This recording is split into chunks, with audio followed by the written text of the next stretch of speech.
All right, guys, as I'm sure many of you have heard, Joe Biden has now selected his VP, and he has gone with Heels Up Harris. Yes, he has gone with Kamala Harris as his VP. And this is, considering it's Joe Biden, I mean, there's really no such thing as head-scratching, because everything he does is head-scratching. But this just doesn't make a whole lot of sense. And we knew that she was a likely candidate because he had foolishly gone ahead and said from the very beginning that he was going to select a woman as his VP, as his running mate, which automatically undermines the credibility of whoever he picks because you know that she didn't have to compete against any men to actually get this job.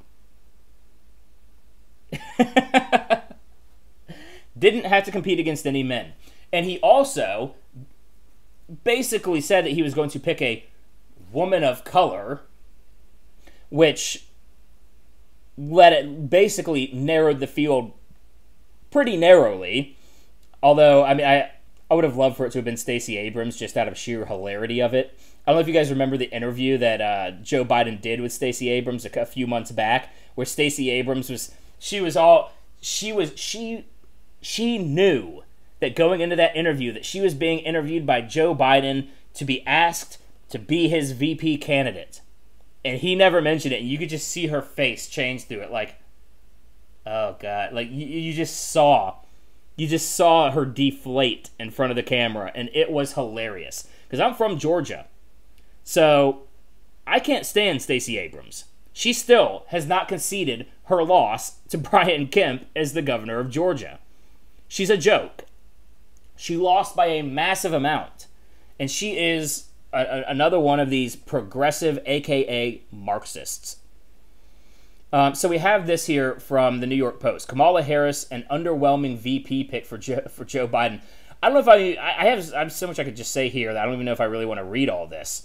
I'll just read a little bit of it, and then I'll give my own thoughts. The great Peggy Lee song comes to mind. Is that all there is? Senator Kamala Harris checks 2 boxes for 2020 Dems: gender and race. How bad is it when your party has to check boxes that are just based on things like gender and race? But the moment, if not the actual choice, feels underwhelming because of the amateurish way Joe Biden and his team let the process spin out of control. Oh my God. It totally inept. It's now, what's the date? August 12th? Is it August 12th or is it August 11th? It's August 11th, sorry. It's August 11th. And Joe Biden is just now picking his VP for a November 3rd election. Some voting is already open and vote by mail, and we didn't even have a VP candidate. I mean, this is absolute amateur. Amateur hour at the Apollo. The drawn-out, overhyped vetting often made it seem as if the running mate would save the ticket. A month ago, there were 6 finalists, then maybe 12. Some openly campaigned with Stacey Abrams and Karen Bass, enlisting supporters to speak to Biden directly. I think Karen Bass is like a pro-Castro commie, and Stacey Abrams is just somebody who doesn't know when they've lost and doesn't know how to pack it in.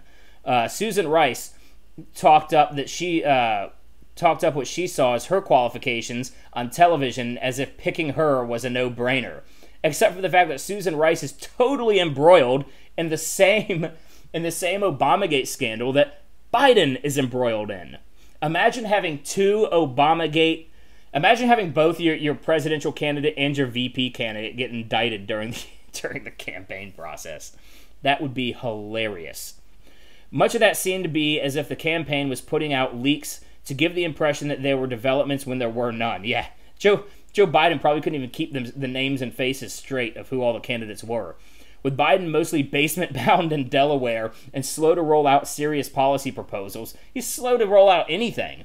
The Veep hunt and the speculation looked an outsized importance. That's because Joe Biden isn't actually running. This campaign is not actually going to be... This election is not actually going to be an election. It is going to be a pure attempt for Democrats to undermine the integrity of the election so that no matter what happens come November, whatever side loses, they're not going to buy the results. This is about creating an absolute civil war. And then through that, they'll try to rebuild, through the ashes, a communist society. Or something resembling the Chinese model. Throughout, there were two acknowledged subtexts. The first was that Biden's decision in the midst of the Me Too movement that it be a woman, a vow that immediately undercut the credentials of the winner no matter whom it would be. That's what quotas do. Exactly. It's going to completely undercut her credentials because we know for a fact that she didn't have to compete against any men. Would Harris have gotten the spot if men had been considered an acceptable?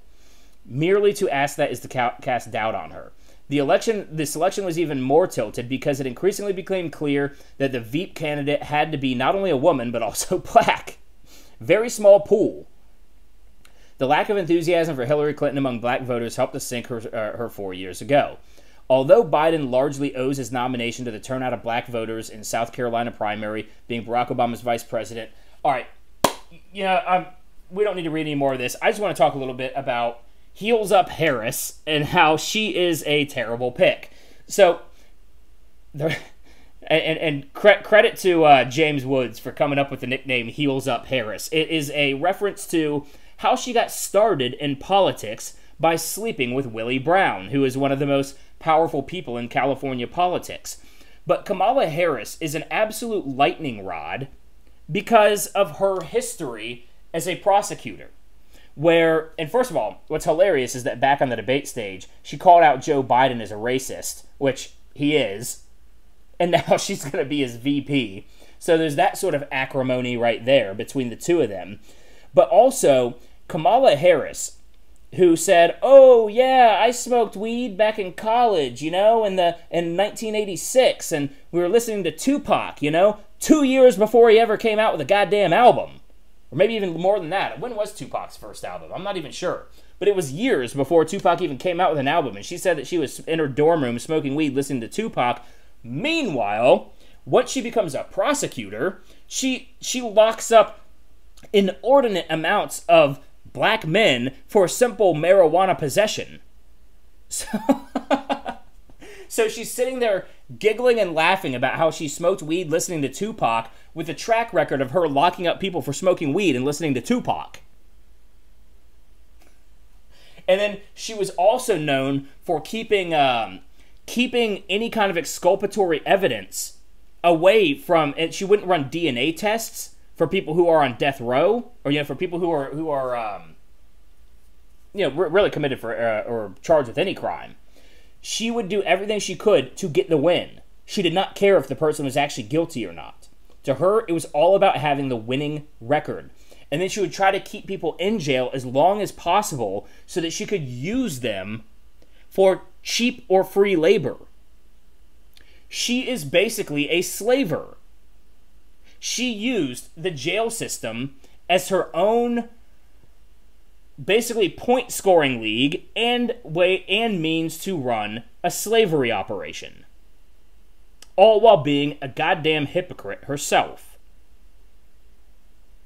So, between Joe Biden being one of the primary crafters of the 1994 crime bill that set mandatory minimums and greatly increased the rate of incarceration, especially for black people, and Heels Up Harris, who basically did the same damn thing in California, they think that this is going to fly as their entire, well, I wouldn't say their entire base, but the left is rioting about police and the corrupt criminal justice system.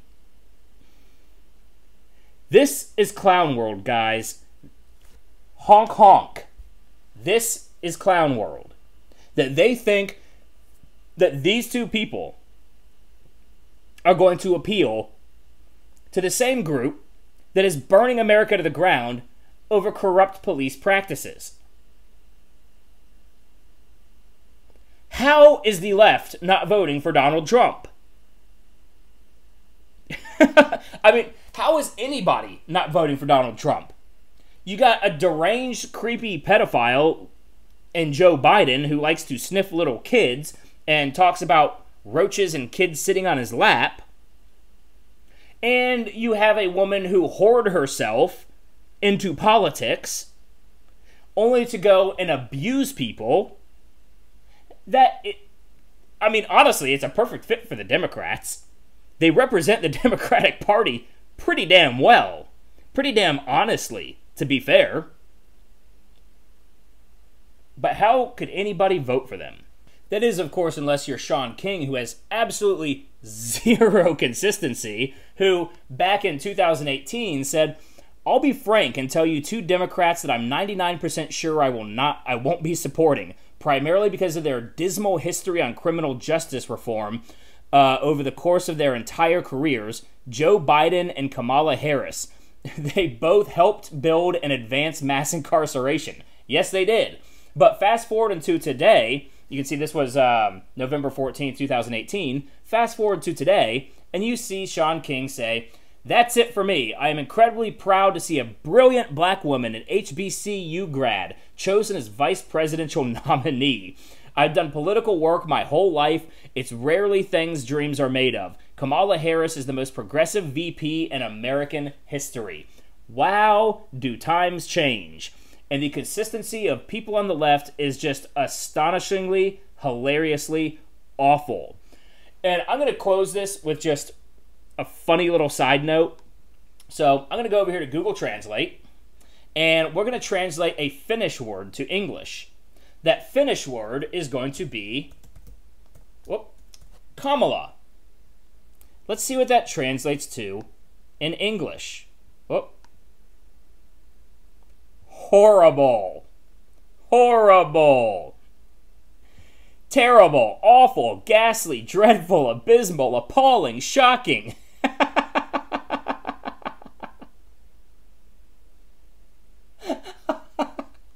There's a little literal translation. Kamala from Finnish to English.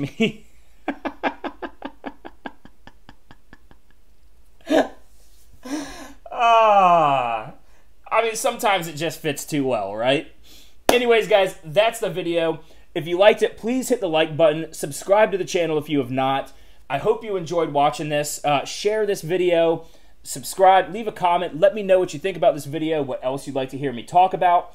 Also, don't forget to follow me on Facebook, Twitter, Instagram, and Parler at Ram Thorburn. And if you're interested in contributing to the channel, go ahead and follow one of my links to PayPal, Patreon, or Subscribestar down in the description below. Thank you guys very much for watching, and I hope you all have a wonderful day.